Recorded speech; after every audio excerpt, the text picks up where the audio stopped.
I am Katie, a 29-year-old office worker, with an older brother named John, who is 3 years my senior. John has always been carefree, often appropriating things that belong to me and our parents for his own enjoyment. He would even coerce me into giving him my pocket money, only to spend it on himself. While our parents would get upset with his behavior, it was my father who was particularly furious when John took and broke a small model he cherished, a limited edition that was no longer available. This incident made John stop taking things from our father, but he continued to feel entitled to mine and our mother's belongings. My mother was livid when he took her perfume and saturated the kids' room with its overpowering scent. Despite becoming subdued in front of our parents, John would still take my dolls and either destroy them or give away my toy accessories to his friends. Initially, I thought I had simply lost these items, until one day I discovered a disfigured doll in John's trash can that should have been in my room.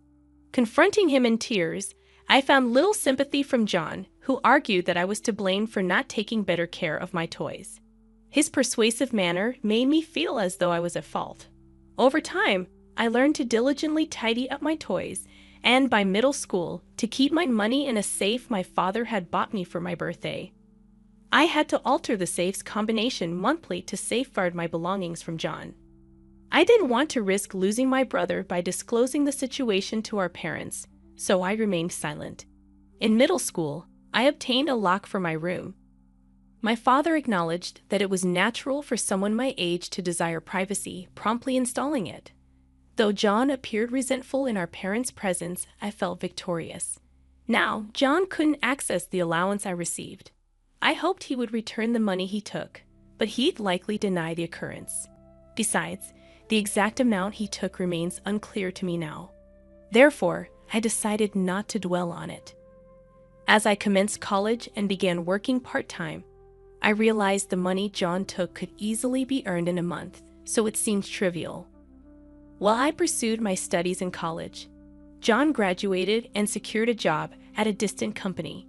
He encountered difficulties with job interviews, ultimately landing a position at our Aunt Kate's company, despite her reluctance due to family favoritism.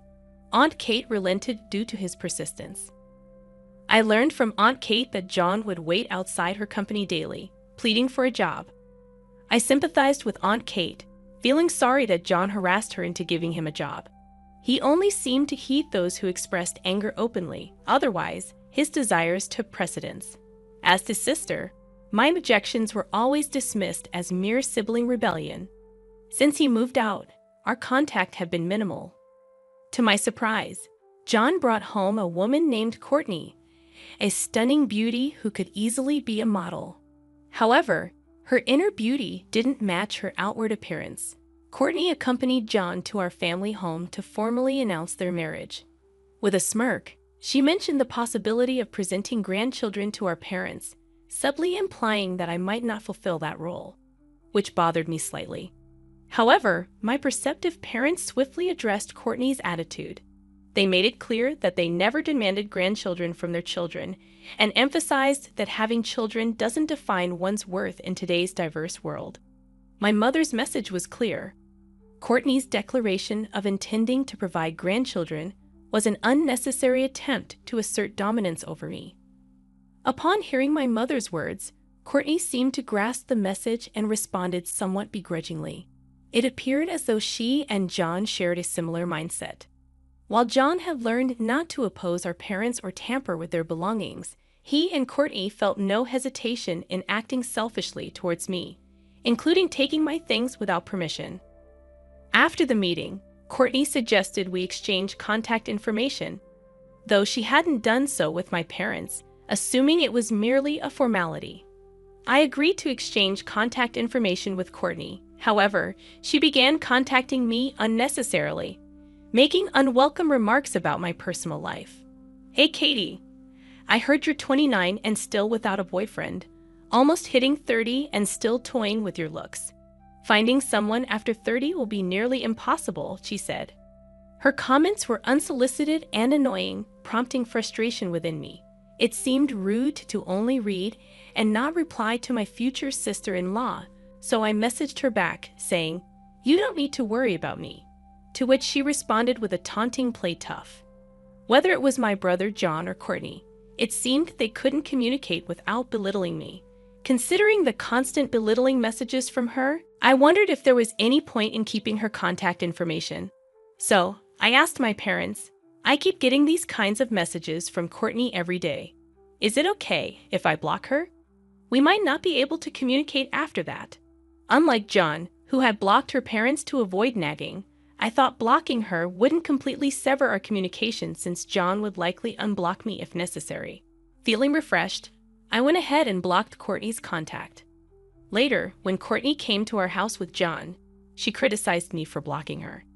"Isn't that a bit harsh for someone who's going to be family? That's why you don't have a man," she said.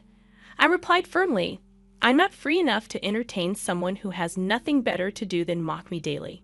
I blocked both John's and Courtney's numbers because dealing with their constant mockery, even though they have no legitimate reason to contact me, is just too troublesome. Family ties don't matter in this case. I'm taking measures to prevent getting hurt. My parents respect my feelings, so I never had to apologize to John or Courtney. As a result, our family and they don't really interact much, except possibly at formal events. After John and Courtney's wedding, we had no contact. However, a situation arose that forced us to interact: my mother's funeral. My father and I were deeply saddened by her unexpectedly early death. Though my father informed John about the wake and funeral, John read the message but didn't show up for the wake. He and Courtney only appeared at the funeral. "What have you been doing all this time?" "Can't help it. I've been busy," John replied dismissively when I questioned him about his absence. His unserious attitude infuriated me. However, I chose to calm down, not wanting to cause a scene at my mother's funeral. Arguing with John would only waste time and attract unwanted attention during the solemn occasion. If I had yelled at my brother, it would have drawn attention from everyone around us, and I wanted to give my mother a dignified send-off, so I chose to step back. I often wonder who really is the older one between us. Amidst the flurry of greeting relatives, assisting my father, and bidding farewell to my mother, my brother, despite our mother's passing, behaved as if he were merely a guest, displaying an attitude as if he had been invited to be there. The relatives, though skeptical, chose not to stir the pot by ignoring his demeanor. However, an incident occurred soon after. During a brief break, John and Courtney suddenly announced, "Well, we're going to head out," and promptly left. My father and I, caught up in our business, couldn't even call out to stop them from leaving abruptly. However, we soon realized that their presence or absence made little difference, and we decided to ignore their departure. As the funeral concluded, my Aunt Kate came to speak with me. Unbelievably, I received a message from Courtney, whom I had previously blocked. "Guess what, Katie? We've been cutting back on shopping because we're a bit short on money lately. But I thought it's not good to keep holding back, so we decided to borrow your credit card." Stunned, I replied, "My credit card? Well, how can you contact me if I blocked you?" I had just created a new account when Courtney's message popped up. "Silly, can't believe you didn't think of that. Dumb and almost dirty with an average face. No wonder you can't get married," she wrote. Her usual mockery was irritating, but this time, she said something concerning. When I asked what she meant by borrowing my credit card, insisting that I wouldn't hand it over, she sent a laughing dog sticker. Confused, I asked, "What are you talking about?" "I've already borrowed it. Why didn't you check your wallet?" My credit card was still in my wallet, which puzzled me until Courtney added more details. "We've been shopping online like crazy. Already spent $20,000, she said. Kate, who was nearby, could only shrug, indicating she was beyond help. It seemed Courtney, having fled with John, was now openly flaunting her actions, implicating John as her accomplice. Inwardly, I thought, good luck with that, as I pictured both John and Courtney laughing heartily. I asked Courtney, "Do you even know whose credit card this is?" Without seeking the real intent behind my question, Courtney replied dismissively, "What are you talking about? Just wait, I'll use it even more. It appeared they were oblivious to the pit they were digging for themselves. Their lack of awareness astounded me, but it didn't take half a day before a frantic call came from Courtney. Picking up, she blurted out, "Hey, your credit card stopped working." Thinking she still believed it was my credit card. I couldn't help but silently consider her foolishness. However, I responded firmly, "Well, it makes sense that the real owner of the credit card would have it stopped immediately, doesn't it?" Confused, Courtney asked, "What do you mean, the real owner?" "You're the owner, so why is it real?" Didn't you understand what I just said? I urged her to check the name on the credit card properly. After my insistence, Courtney finally checked the name on the card, and from the other end, I heard her surprised voice, "Kate Owen, could it be?" Since my name is Katie Owen and my aunt's name is Kate Owen, our names differ by just one character. Courtney must have mistaken Aunt Kate's card for mine. It seemed Courtney never considered she could mistake the card for someone else's, given her limited interaction with other relatives. Yes, that's right. Kate Owen is our aunt and also the president of the company where my brother John begged on his knees to be employed. John and Courtney had unwittingly picked a feud with the president of the company John had desperately sought employment from. The gravity of their mistake was clear, even to Courtney, who was clearly panicking over the phone, forgetting. I was on the line when she called out, John, this credit card says Kate Owen. It's not the sister. It's the aunt. What do we do?" But John's response was unbelievable. Messed up there, but Aunt Kay has no children, and I'm the only relative working at her company. I'll probably inherit it anyway, so she'll cover this expense, no problem." This was heard by Aunt Kate as well, because the call was on speakerphone. Taking my phone, Aunt Kate said, "Who said you're the successor? I plan to choose the next president based on merit, and I'm nowhere near retirement. Who would entrust the company to someone who can't even handle their job?" Caught off guard by Aunt Kate's sudden interjection, John explained, "What? Why is she? Hey, Courtney, why didn't you tell me Aunt Kate was there?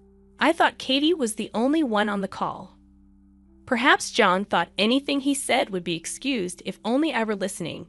However, being close to my aunt, I would have shared everything with her.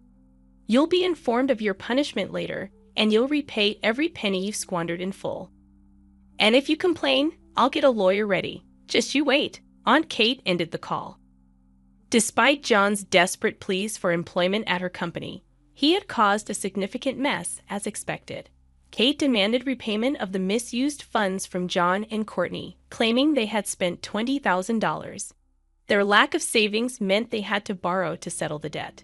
Even then, John and Courtney's plea, "We'll pay in full, so please don't fire us," showed their failure to grasp their situation. Smiling, Kate said, "I have the perfect job for you," and managed to transfer their debt to someone else, rumored to be a wealthy individual looking for servants. Curious, I once asked Aunt Kate what became of them, but her smile made me too afraid to probe further. Some things are better left unknown after all. Despite these incidents, thanks to Aunt Kate's indifference, my mother's funeral was concluded peacefully, and we could send her off properly. Now, I find solace in thinking John and Courtney are somewhere out there, hopefully reflecting on their actions. I'm Katie, a 29-year-old office worker with an older brother named John, who is 3 years older than me. Throughout our childhood, John was carefree, often appropriating our belongings for his amusement. Despite our parents' frustration with his behavior, he continued taking things, even coercing me into giving him my pocket money, leaving me with nothing. Dad was particularly furious when John broke a limited edition model from his hobby collection.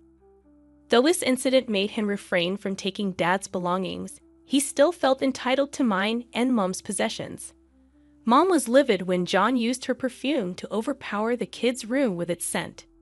Even though John became subdued in front of our parents, he continued his mischievous acts when they weren't around. He would either destroy or give away my toys, convincing me it was my fault for not taking better care of them. One day, I discovered a disfigured doll in John's trash can that should have been in my room, leading to a tearful confrontation. However, he deflected blame, arguing that it was my responsibility. To cope with his actions, I learned to diligently tidy up my toys, and by middle school, started using a safe my father gifted me to protect my money. Monthly changes to the combination became a necessity to shield my belongings from John.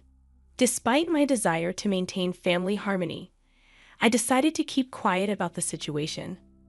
In middle school, my father installed a lock on my room, assuring me that privacy was normal for someone my age. John, though resentful, couldn't access my allowance anymore. While I wished for him to return the money he took, I knew he would deny it, and the exact amount remained unclear. As I entered college and started working part-time, I realized the money John took could be easily earned in a month, making it seem trivial.